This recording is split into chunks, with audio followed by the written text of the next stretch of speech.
Wow. Wow. Good evening. Good evening. Wow, it's so good to see you all this evening. And this evening we welcome and we celebrate one of our own, right? A story that is close to Pittsburgh. And I know if you're a Pittsburgher, you will find yourself in this story. So I'm delighted really to welcome tonight Anna Monardo for our Made Local event here in the Carnegie Library Lecture Hall for her memoir, After Italy, a family memoir of arranged marriage. My name is Soni Toneme, and I serve as Executive Director of Pittsburgh Arts and Lectures. On behalf of the board and our staff, welcome. This is our last event of the 2023 and 24 season. This is it, and we save the best for last. Made Local, where we celebrate our own authors and stories, is presented in partnership with the Carnegie Library of Pittsburgh, and whose beautiful home we are this evening. We want to thank the Regional Asset District, the Pennsylvania Council on the Arts, and the National Endowment for the Arts for the continued support. Tonight, we receive promotional support from the Heinz History Center Italian American program and the Sons and Daughters of Italy Primo, the Italiano Lodge, 2,800. Our next Made Local lecture will be held here on June 20th. We will present authors Lian Tuska and Rob Wacht in conversation with Edwina Kaikai. They are the authors of Mal Good Reporting, the biography of Pittsburgh's own legend and Network News' first African-American correspondent, Mal Good, who was born here in Pittsburgh and raised here. You can register for the event on our website at pittsburghlectures.org. Our friends from Whitewell Bookstore are here with signed copies of Anna's book for sale. After the program, Anna is happy to personalize each of your books. And if you do not have a copy of the book yet, we encourage you to get a copy. And after the event, Anna will sign them for you. And just a reminder, the signing line, if you have your book and you want it to be personalized by Anna, the signing line will start right here, where I am right in front of the podium, and will wind around the hall. If you do not have your book, we will have a line that will start right here. And once you get your book, we encourage you to join the line. Right? So after tonight's lecture, Anna will answer your questions. So we'll have a Q&A. I will join Anna on stage, and we will have questions from you. We ask that if you have a question, you raise your hand, and two of our colleagues, Caitlin and Devin, will pass a microphone, and you can ask your question. We ask that you keep your questions short and concise so everyone will have a chance. Finally, we ask that you silence your phone and during the event and refrain from using flash photography. If you have to take a picture, right, as Anna is here, you want to take a picture, to train a little bit, take a picture of your feet. And this way, if it has flash in it, you will not put it in her face. This concludes our announcements for this evening. We are thrilled to host Anna Monardo this evening. Her book, After Italy, is a must-read if you call Pittsburgh home. As I'm sure most of you are fellow Pittsburgher, like I said, this book you will find stories of your families and of yourself sometime in this book. Anna Monardo grew up in Pittsburgh with strong ties to her Calabrian family. Her first novel, The Courtyard of Dreams, was translated into German, Norwegian, and Danish. It was nominated for a PEN Hemingway Award. Her second novel, Falling in Love with Natasha, had excerpt nominated for the Pushcart Prize and won the Prairie Schooners U.J. Luke Award for short fiction. Anna is a recipient of fellowships from Yaddo, the Derasi Foundation, and the Virginia Center for the Creative Arts, as well as 3 fellowships from the Nebraska Art Council. She teaches in the Writers' Workshop at the University of Nebraska at Omaha. Please help me give a warm Pittsburgh welcome back to Anna Monardo.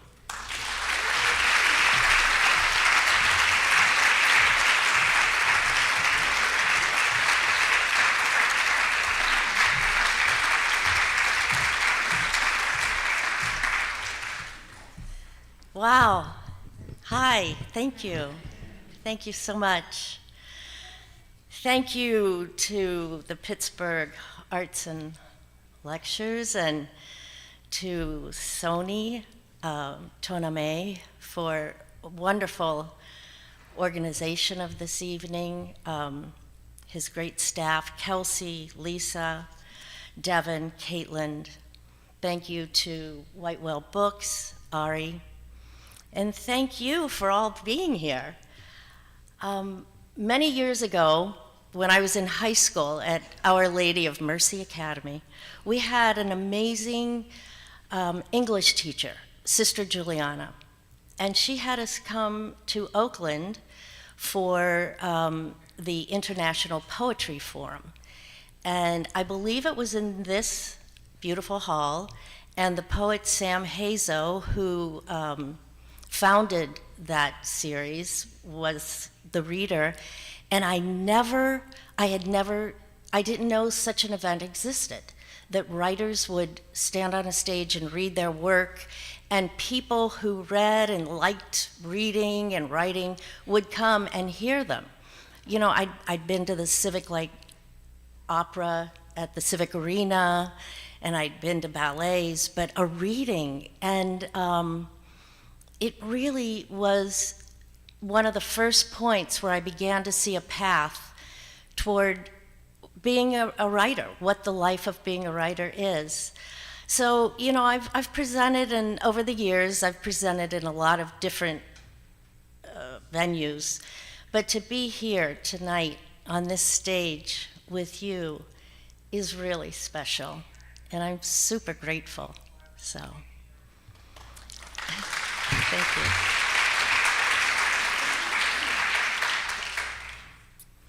The writer Vivian Gornick, master memoirist, says, "Most writers of books have only one story to tell. It is the one wrapped around a piece of emotional wisdom the author has made her own." I don't know that I have any wisdom to share, but there is one story I've been telling in different ways most of my life, and that's the story of my family's immigration.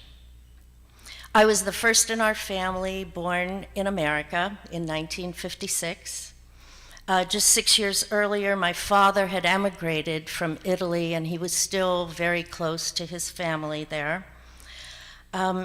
So as I grew up in Braddock and then Forest Hills, I was aware that though we clearly had 1 foot here and 1 foot there, our family's Italy was slowly receding.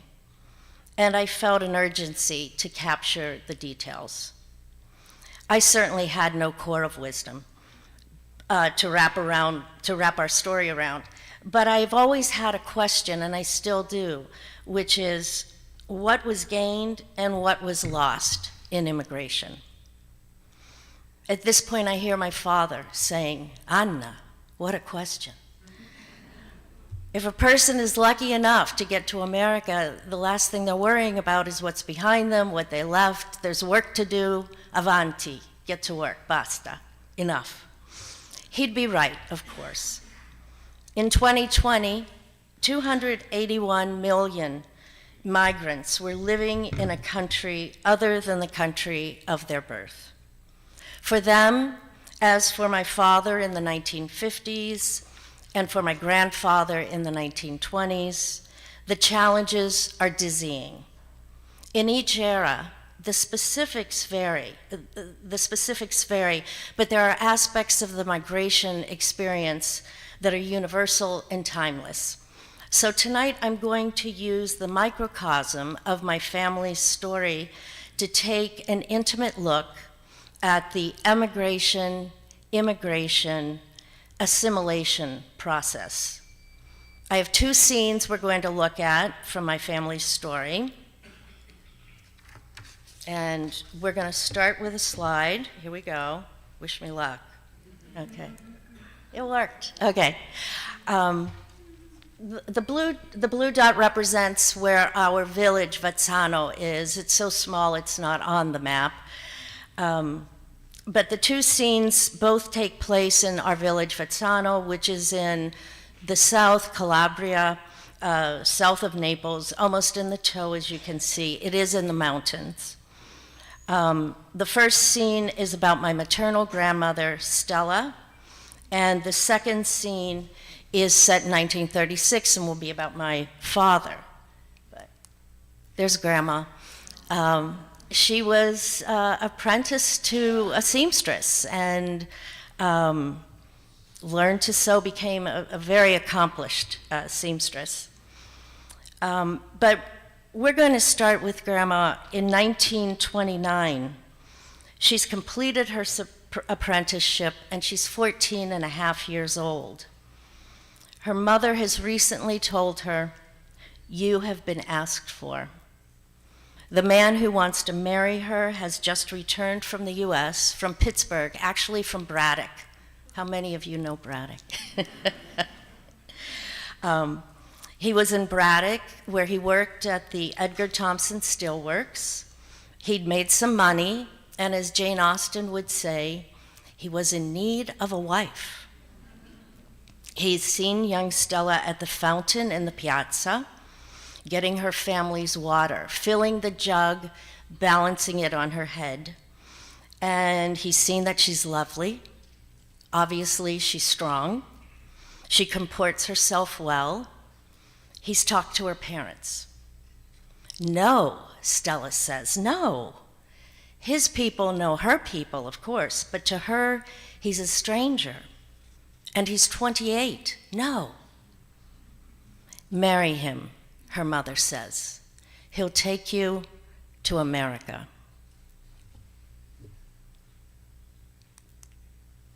This is the wedding photo. As a kid, I was shocked by this story. In my world, you were barely old enough to go to the prom when you were 14 and a half, let alone get married. And I'd ask Grandma, really, 14? And she'd say, oh dear, don't worry, it's different now. You're gonna go to school, you don't need to marry young. She said, don't let it get past 25. But no, there's no rush. When I got older, I considered this marriage story from the point of view of Stella's mother. Imagine a world in which the best decision a mother can make is to urge her daughter to marry a stranger who will take her across an ocean to a place so far away, mother and daughter might never see each other again. A world in which this is a parent's greatest act of love. Probably many of you here this evening have similar family stories. But when we stop to consider it in terms of one young girl, my grandmother as a girl, or your grandmother, your aunt, one specific teenager with her dreams and aspirations, it's kind of shocking. After my grandmother Stella married my grandfather Joe, She found out she was fairly lucky. He was a good guy. It was 1929, 1930, the Depression. There wasn't a lot of work. So there was no rush for him to get back to Braddock. He stayed for 3 years, and when Catherine, their daughter, was 3, they had a little girl, my mother, Joe left Vazzano and went back to Braddock. He and his brother were saving up to buy a liquor license. Their goal was to open a tavern, a bar. Stella and Catherine waited 3 more years for Joe to save enough to buy passage for them on a ship. This is their passport photo. If you look closely, you can see the passport seal pressed into it. By then, Grandpa and his brother had opened the bar on the corner of 11th Street and Woodlawn Avenue in Braddock. Above the bar was a really big apartment with these great big rooms, and they had running water, no more carrying that jug from the fountain. They had an oven, a stove. A block up from the bar was Braddock Avenue. Walking down the avenue, they passed Bernie Bloomfield's butcher shop, the Woolworth Five and Dime, the famous department store, Heinz Furniture, Stanley Photo Studio, Oak's Dairy, Neil's Bakery, separate shops for fish, sausage, poultry, cheese, bread, nuts, flowers, the Capitol Theater, the Paramount. Movies played all week long. Back at the apartment, when they looked out the kitchen window, they could see the Ferris wheel at Kennywood Park. Marriage had brought Stella to all of this. But she also had to live with what she and her husband had brought with them from Vazzano, the patriarchal mandates of their culture, mandates that defined rigid behaviors for the women and for the men. At one point, Stella took classes to prepare for her citizenship test, and she liked going to school, and she wanted to continue. But Joe told her no. His job was to keep her safe, home, not exposed to the world, not exposed to education, because a woman did not need education. That was what Joe had been taught. At another point, she wanted to register to vote, and again, Joe said no. He was afraid that in the privacy of the voting booth, rather than vote as he did, she might vote like her brother, Jim Martelli. So Joe never considered that Stella might make her own decision based on her own conclusions. A generation later, my mother not only voted, she also volunteered on election day at the polls at Hawthorne School.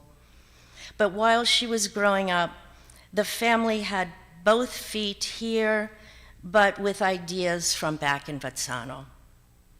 When Catherine was 9, the family became even more restricted. She got strep throat. Penicillin wasn't in common use yet. That wouldn't happen until the 40s.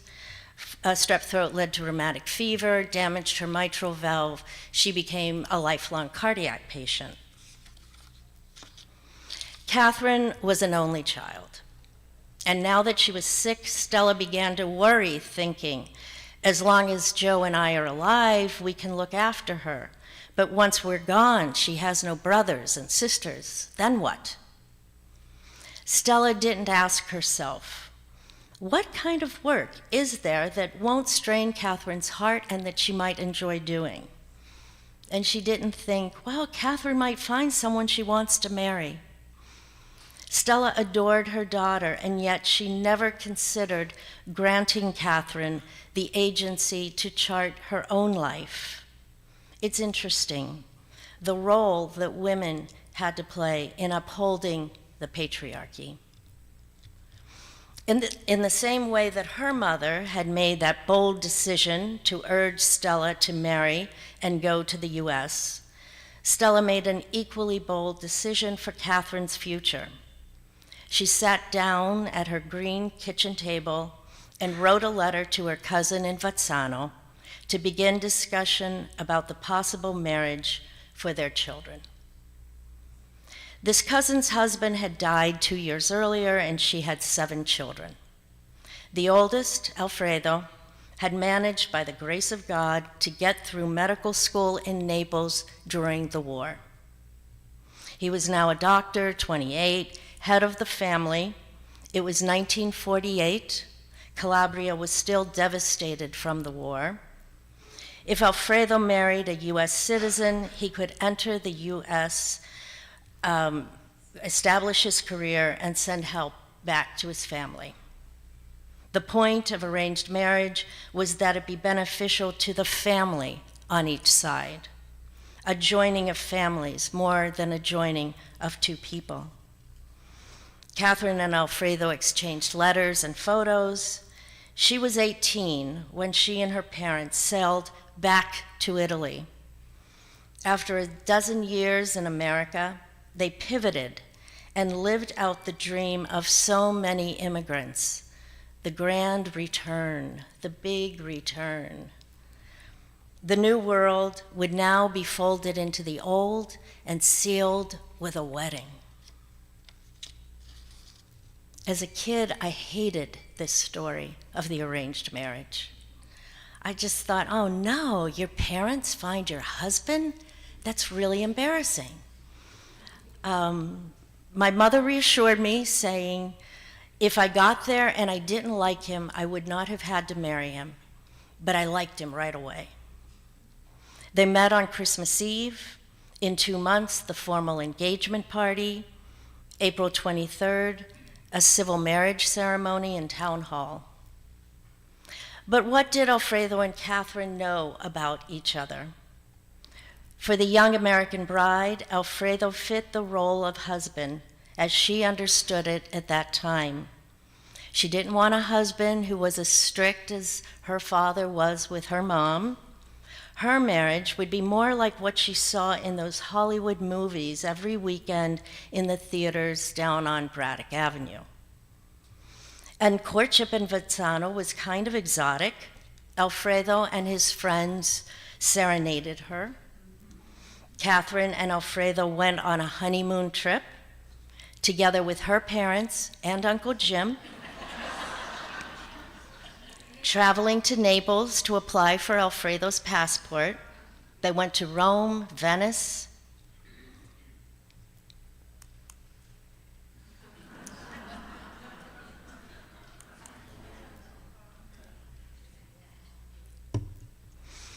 That was what Catherine knew of her groom when they married, which is to say, she didn't know him at all. Now we'll go into the second story. I'm going to have some.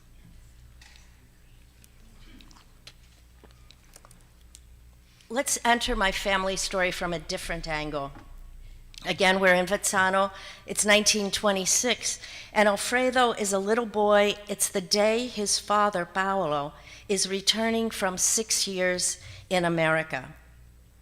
Paolo left Vazzano when Alfredo was an infant. So this is Alfredo's first meeting with his father, who has arrived in a taxi filled with household goods he bought in town with money he made in America. Paolo has also returned from the US with a crazy idea. He is determined that even though he is a peasant from a long line of peasants, all of his children are going to become professionals, doctors, lawyers. This class jumping will be possible because of education. Paolo is going to send his kids to university to get degrees. His friends in Vazzano, even the priests, tell him, "Why would you make your sons better than you?" What Paolo doesn't mention is that he intends not only for his 5 sons to go to the university, but also his 2 daughters, the youngest in the family. So one of Alfredo's earliest memories of his dad is of him saying, "You will study to be a doctor, and you will make sure your brothers and sisters get educated." Of course, Alfredo embraces this assignment. Once that family vision is in place, the path is pretty straightforward. Except not really. After our dad died, my brother and I cleaned out his desk and found a file full of his Italian documents, the paper trail of his medical career, beginning with his second and third grade report cards. They were little booklets titled Pagella Scolastica, and they were embossed with the blue and red insignia for the Kingdom of Italy. They were on cream-colored paper. The fourth grade report card was different. It was red, and the artwork was changed. It now depicted a rising block of towers interconnected like the bundled fascists. The words Kingdom of Italy were gone and replaced with the words Opera Nazionale Balilla, which was the name of the fascist youth organization. In the course of one summer vacation from school, Alfredo's world had changed. One day when he was still in grade school, the teacher told him, "Quick, go home, get your black shirt," the fascist uniform. A town officer had died and the school kids were going to participate in the funeral. When Alfredo got home, his father, who was an outspoken anti-fascist, said, "No, you're not wearing the black shirt." And he sent Alfredo back to school without it. The teacher sent him back home saying, "Get the black shirt." His father said, "No, you're going back without the black shirt." This went on a few times until his father finally kept him home. It's kind of like a scene from a Fellini movie. But that dutiful boy, caught between his larger-than-life father and the regime that ruled Italy throughout his childhood and young adulthood, was at the heart of who Alfredo would be when he and Catherine married.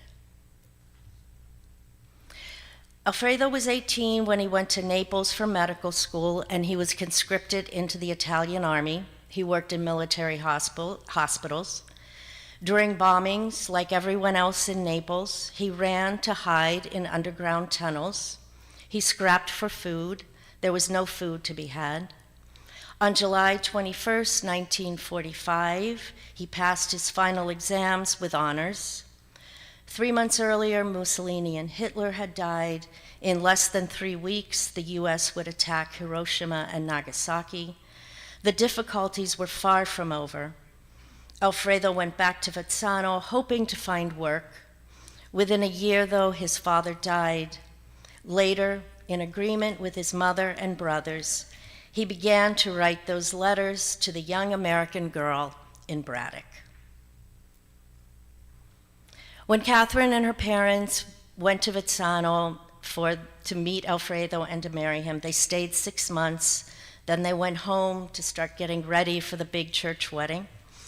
Alfredo followed about 6 months later. He arrived in November of 1949, right around Thanksgiving. In February, there was a big church wedding.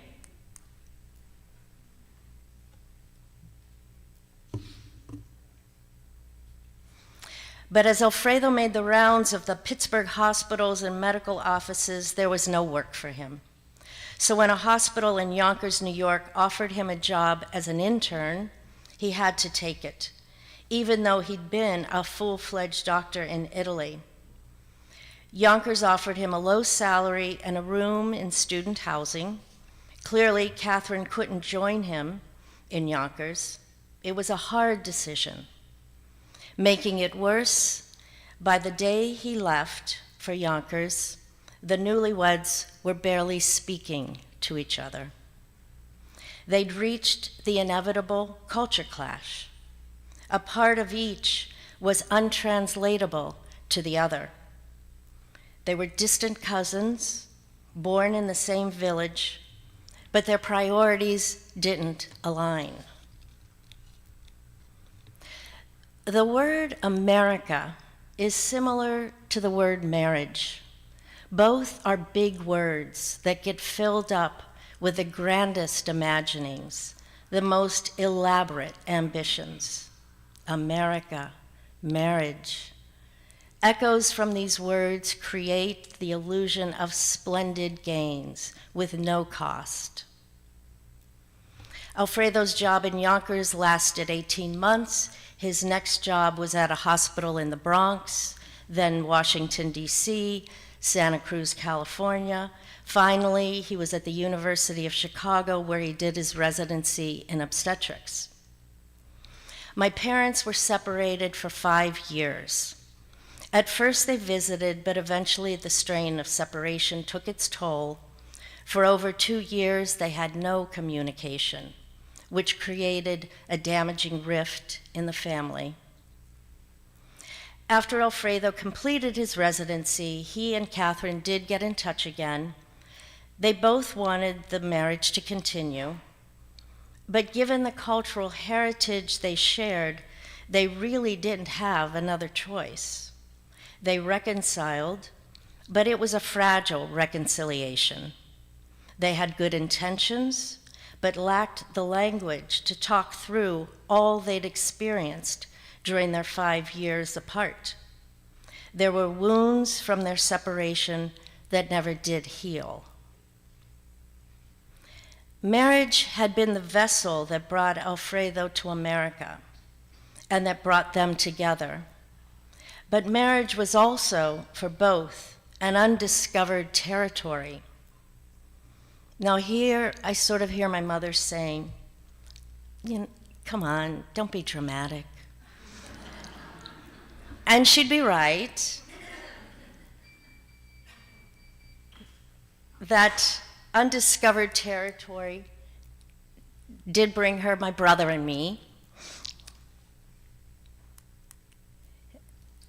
I think, judged on that wallpaper, this is the early 70s. And there's my mom with my son. During the 15 years I worked on After Italy, I hoped to reach an understanding of my parents' marriage. Instead, by the last chapter, what I arrived at was compassion. Compassion for each of them and for the two of them together. I'm going to read a passage now from that last chapter. There's a mention here of Nonna Anna. She's my paternal grandmother. I'm named after her. You'll know everyone else. These days,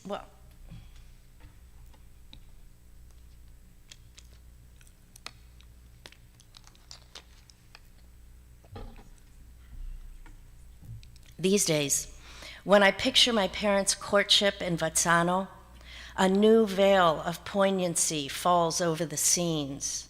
I really see, two families trying to survive. One family needing rescue reaches for a future in America, while the other family, craving wholeness, reaches back to their original home. As they gather around Nonna Anna's long dining table, the war is over, but recent enough that one prayer is unanimously offered up. Ringrazia Dio, thank God. To blunt the afternoon sunlight, the slats of the wooden shutters are tilted.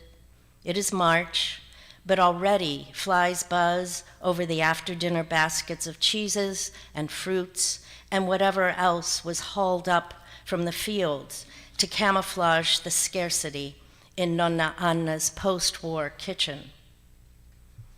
Catherine strains to follow the gist of the dinner table conversation, while also hyper-alert to Alfredo's glances. Will he dare again to tap her sandal under the table with his shoe? Maybe, but these Sunday meals go on for hours, so hard to stay awake. If only she could slip off her sandals under the table, cool her feet on the tile floor. But her mother's eye is constantly on her, reminding her People here are watching you every minute. Don't forget that. Above the table hangs a painting of melons, peaches, limes, and grapes arranged around carcasses of duck, goose, rabbit, and a few birds. It is a garish emblem of bounty, and sitting below it, the assembled relatives have no inkling that for all their earnestness,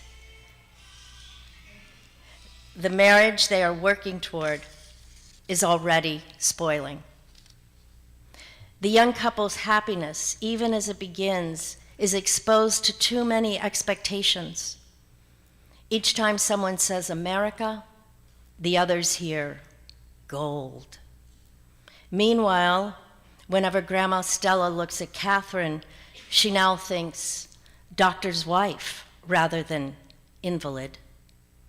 And when a working man like Grandpa Joe hears doctor, of course he's going to think, has it made in the shade. During those formal courtship dinners, no one could have imagined how it would be for a young Italian man to enter a country that still remembered Italy as the enemy. If the families had considered the practical questions, the wedding most likely never would have happened. But something about that transatlantic marriage wipes out everyone's native skepticism, so they pour another round of anisette to toast I fidanzati, the newlyweds, saluti. Across the table, everyone smiles, looking into one another's eyes, or perhaps just above the brow, but eagerly nodding, thinking, America, doctor, gold. The pretty misconceptions weave among them, like garden snakes coiled in the shade of the fig trees blossoming on the parched farm patches from which none of us will ever fully depart. Thank you.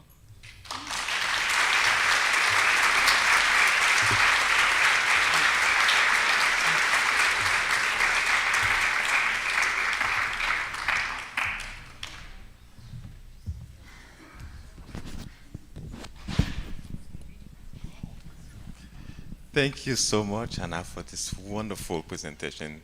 Thank you for this lecture. Now it is time for Q&A. If you have a question, you simply need to raise your hand and one of our dear colleagues will bring you a microphone. And as we're waiting for some questions, and I wanted to ask about the research effort that went into writing this book. What prompted it? What kind of things that you found as you were researching it, and how long that took you? That's a good question. Well, the whole project, once I became serious about it, took 15 years. As I said, I've been mulling over, working through this story all my life, trying to find the right way to tell it. But then like I said, my brother and I found that file just bursting with these Italian documents, and at that point it was decided I had to do it. Also, my mother had left me a diary she kept during those 5 years, and then I filled a suitcase with all these photographs from several generations, and I came to Pittsburgh for a weekend and spent time with some of the cousins my mom grew up with, and they identified the people I didn't recognize. They explained where these photos were from, the various locations, and they were a great resource. So those were some of the moments that prompted it. Thank you, thank you. Any question in the audience? We were wondering, did you marry an Italian?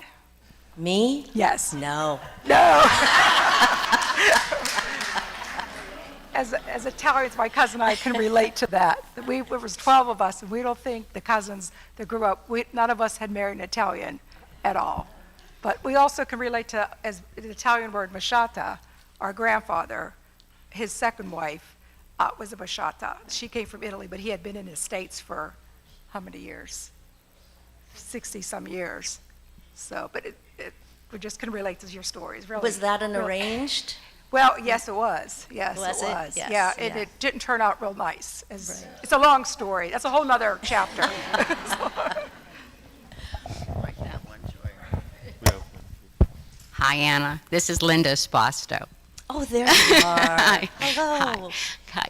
I have, when I read the book, the thing that the most intriguing part of it is when you started to call your mother Catherine. And so I just like to, you just know how that happened and how that developed late in your life, in her life. Right, that's a good question. Yes, I began to think of her and call her by her first name as if we were peers. She was a cardiac patient all my life, most of her life, and needed care, needed support, and she leaned on me. I was glad she felt she could. Sometimes I knew how to help her, other times not so much, and so when you're not prepared and you're not sure what you're doing, you get a little defensive and create some distance. So I think calling her by her first name was an attempt, probably unconsciously, to create some distance, realign our relationship. I'm going to keep thinking about that. It's a good question. I thought a lot about it.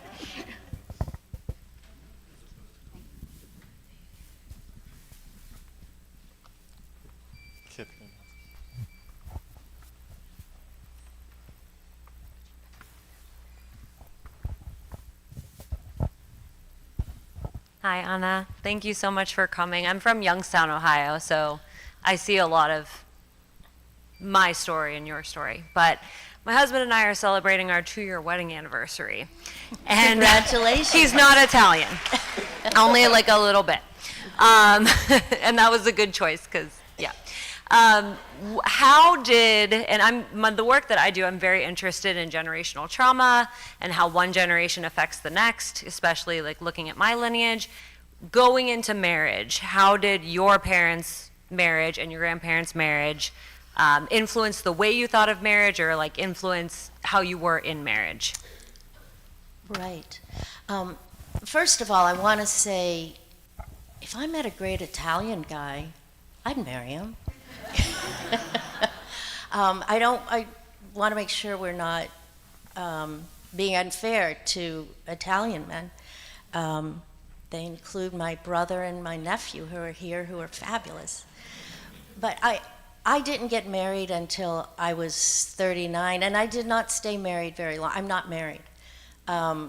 My whole sort of marriage adventure lasted about 5 years, and I think I grew up having a lot of fear about marriage because the models I saw, that wouldn't work for me. I wasn't going to have an arranged marriage, obviously, and there wasn't another close-up model that I could watch, and so I felt unprepared, very unprepared, and I really realized how unprepared I felt for that when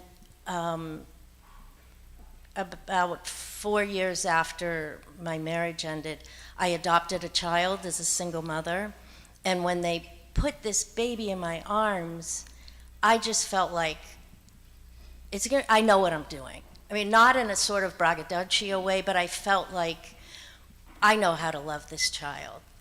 I'm excited, I'm alert to what's possible, but I'm not afraid. And it was such a different feeling than what I had when I married, which, I mean, here's this fabulous man, and I think this is a good idea, but I was just much more wobbly and insecure with marriage than with parenting. So I don't, yeah. Congratulations. We had a compadre in Youngstown. We used to visit Ohio, Youngstown often. Yeah. Hi, Anna. Debbie Grimes. Oh my goodness. My sister in the Del Cerrones. Use the microphone. Hello. I'm here with my sister and Harriet and Mrs. Del Cerrone and Karen Del Cerrone. Yes. We all grew up on the same street. I brag that I was Anna Monardo's babysitter and was in her home with her brother and her mother, and I'm so proud of you. But then I taught in Woodland Hills, and we had students from Braddock who came. We had the last school integrated in America. And I wonder the difference between your life or your family's life in Braddock, and then how it was different when you moved to Edgewood Acres in Forest Hills, and did that change any way that you looked at the world? Very much. Yeah. Can I add a little aside here? Debbie was like the beautiful big girl on the street. And we just waited for details, and maybe we could see her going off on a date or getting ready for the prom or something. But Anna was the darling little petite Italian girl on the street. I wrote a little bit about this in the book, that I was very aware that these were different worlds and that our family lived in both of them, but that they were so different. And my earliest memories of Edgewood Road, sort of starting to go to people's houses to play, was sort of looking around like, oh, this is an American household. You know, it's just a little different. The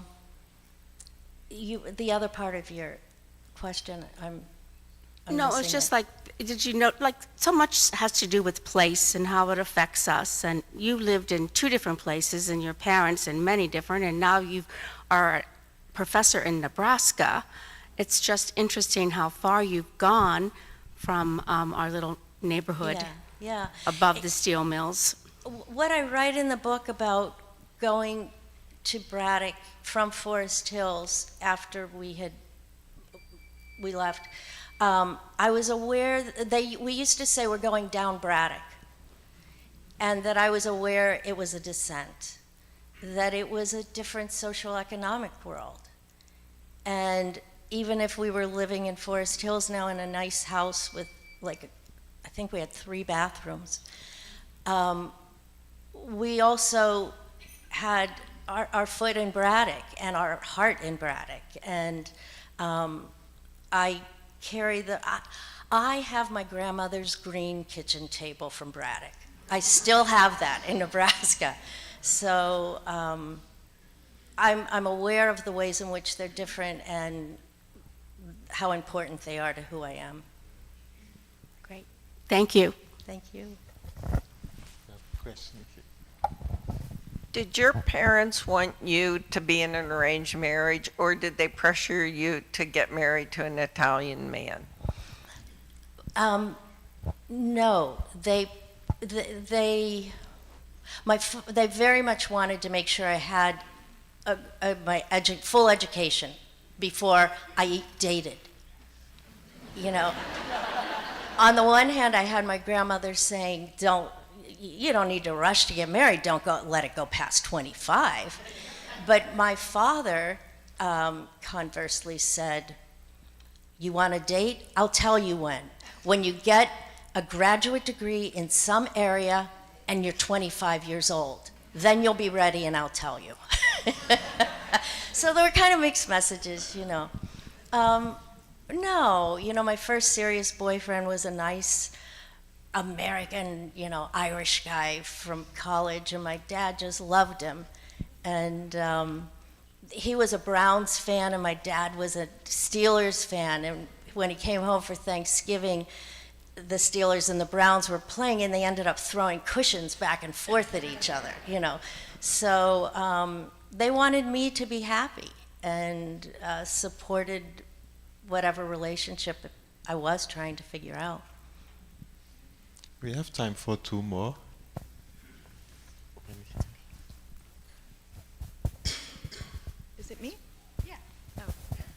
it on? Okay. Hi, Anna. I'm Tanya Kenkre. Hi, Tanya. Nice to see you. I just want, it's not so much a question, more of just a comment. Hold it. Okay. So, just to give a little different perspective rather than a question, I have to say that I always grew up really appreciating your parents and their immigrant experience because it had a tremendous impact on my parents and their immigrant experience. So my family is from India, and my father and Anna's father worked together. My father is a little bit younger, and Anna's and Paul's parents were one of the first families that my family bonded with, and that had a lot to do with the immigrant experience. And I think that your parents were incredibly insightful about what they went through and very generous in sharing that experience. And my parents really connected with that. And, they had a lot of, they had a girl and a boy, just like your parents did. And that, it was like it came up a lot. Oh, Alfred and Catherine mentioned this, or what their life was like, what it was like. And my parents also had an arranged marriage. And just how well your parents assimilated was very inspirational for our family as well when we were growing up. And by the way, I did go on to marry an Italian who I've been married to for 14 years now. Yeah. Thank you for that, Tanya. That was beautiful. And our mothers felt like they were sisters to each other. Yeah. When I first met my husband, my in-laws, one of the things they loved about me was that I knew how to make eggplant parmesan. They taught my mother how to make it. And your mom taught me how to make a full Indian meal. I still have the recipes. Wonderful. We have one last one.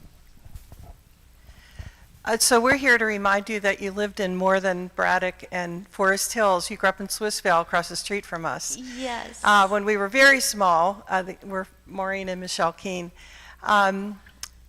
You were the first person, this is an aside, that I ever realized that humans could eat green pepper raw.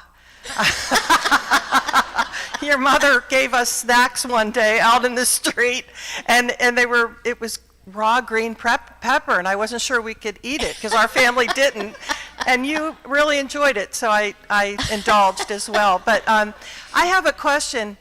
How does your brother see this story? What is his perspective? Does he share and align with you on this, or is it different? That's a great question. I always say each sibling grows up in a different family. And there's very little about my brother in here, and that's because I can't speak for his experience. It's unique and it's his, and I would never presume to speak for him.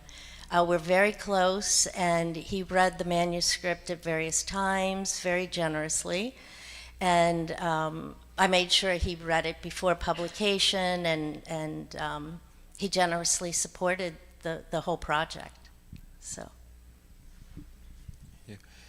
And I have to say this was some of my favorite lectures when you have a conversation really with the audience. And I want to thank you all for coming, for sharing some of your stories.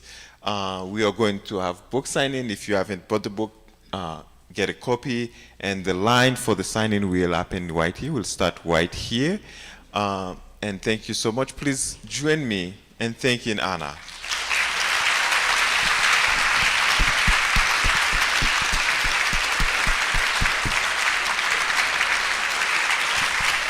Thank you, everyone.